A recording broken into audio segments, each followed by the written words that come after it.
Οι πλανητικές συγκρούσεις είναι από τα πιο βίαια και εντυπωσιακά φαινόμενα στο σύμπαν. Μπορεί να ακούγεται σαν σενάριο επιστημονικής φαντασίας, όμως τέτοιες συγκρούσεις δεν είναι απλά πιθανές. Έχουν ήδη συμβεί. Πριν από περίπου 4 δισεκατομμύρια χρόνια, ένας πλανήτης στο μέγεθος του Άρη, γνωστός ως Θεία, συγκρούστηκε με τη νεαρή Γη. Το αποτέλεσμα: μια τεράστια ποσότητα υλικού εκτοξεύτηκε στο διάστημα και με την πάροδο του χρόνου ενώθηκε και δημιούργησε τη Σελήνη. Αλλά τι θα γινόταν αν σήμερα δύο πλανήτες συγκρούονταν? Ας το δούμε βήμα-βήμα. Πρώτα απ' όλα, η πρόσκρουση θα απελευθέρωνε ενέργεια ισοδύναμη με εκατομμύρια πυρηνικές βόμβες. Η θερμότητα και η πίεση θα ήταν τόσο ακραίες που τα πετρώματα θα εξατμίζονταν στιγμιαία. Οι ατμόσφαιρες, αν υπήρχαν, θα διαλύονταν, ενώ τεράστια κομμάτια υλικού θα εκτοξεύονταν σε τροχιά ή ακόμα και στο διάστημα. Αν ένας από τους πλανήτες φιλοξενούσε ζωή, η σύγκρουση θα τη διέγραφε ακαριαία. Καμία μορφή ζωής, ούτε καν μικροβιακή, δεν θα μπορούσε να επιβιώσει σε αυτές τις συνθήκες.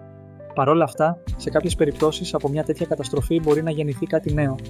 Τα θράψματα που δεν καταλήγουν στο διάστημα ενδέχεται να σχηματίσουν έναν νέο πλανήτη ή έναν δορυφόρο.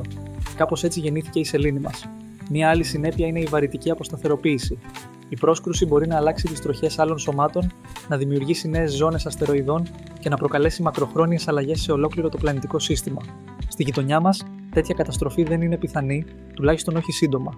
Οι τροχές των πλανητών του ηλιακού μας συστήματος είναι σταθερές, αλλά σε άλλα συστήματα. Εκεί έξω, στο χάος του σύμπαντος, οι συγκρούσεις συνεχίζουν, ίσως και τώρα που μιλάμε. Σε ένα γαλαξία πολύ μακριά, δύο κόσμοι μπορεί ήδη να έχουν συγκρουστεί, αφήνοντας πίσω μόνο στάχτη φως και τη μαρτυρία μιας κοσμικής πράξης βίας που εμείς μόλις αρχίζουμε να καταλαβαίνουμε.